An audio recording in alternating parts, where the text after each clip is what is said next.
Hello guys! Ayan, magluluto tayo ng gizzard o batikulon ng manok. Naglagay tayo ng asin, suka.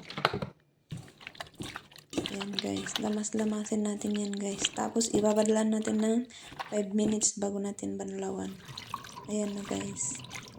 Nalagyan ko na siya ng tubig. Tapos hugasan natin ng mabuti para hindi malansa. Ayan guys, megas-megas na yan. Ayan, tapon natin tubig niya guys. Tapos guys, nagpakulo ako ng tubig. Yan, tapos lalagay na natin yung batikulon. Yan na siya guys, napakuluan ko na yan ng 15 minutes. Lipat ko dyan kasi igigisa natin. Naglagay na ako ng mantika guys. Bawang. Dahil wala tayong sibuyas naman sa bahay. Ito tayo bawang at saka lemongrass. Bawang.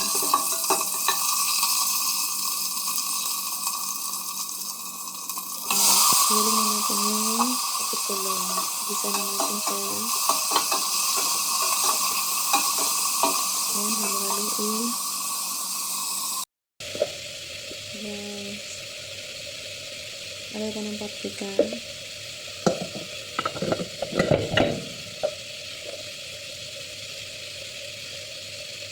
Garlic powder.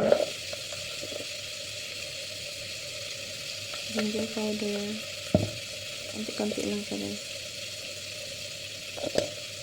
Ayan. Chicken mix. Chicken spices. Salt. Konti lang. Halo-haloin natin. Ayan. Halo-haloin lang. Ayan guys.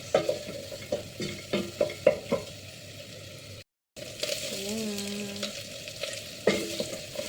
Lagay ka ng bay leaf.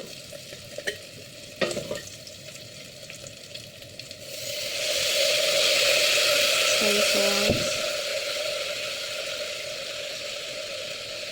Oyster sauce.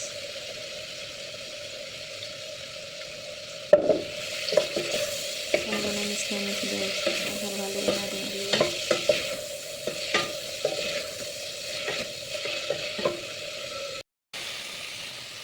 Ayan. Ito guys. Ayan. Lagay ng chili dahil paborito natin ay manghang. Bell pepper na green carrots. Ang gulay guys.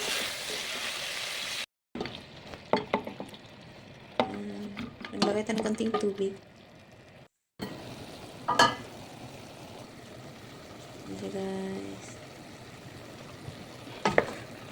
Tapos no cubes. Para masarap. Malasa. Yan, halo-haloin natin guys.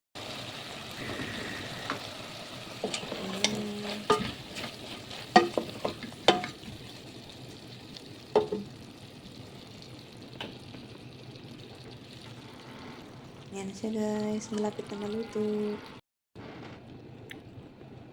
Ayan, dahil nakalimutan natin ang black pepper, huli na. Pero okay lang yan. Yan siya guys. Luto na yan siya guys. Harap. Thank you.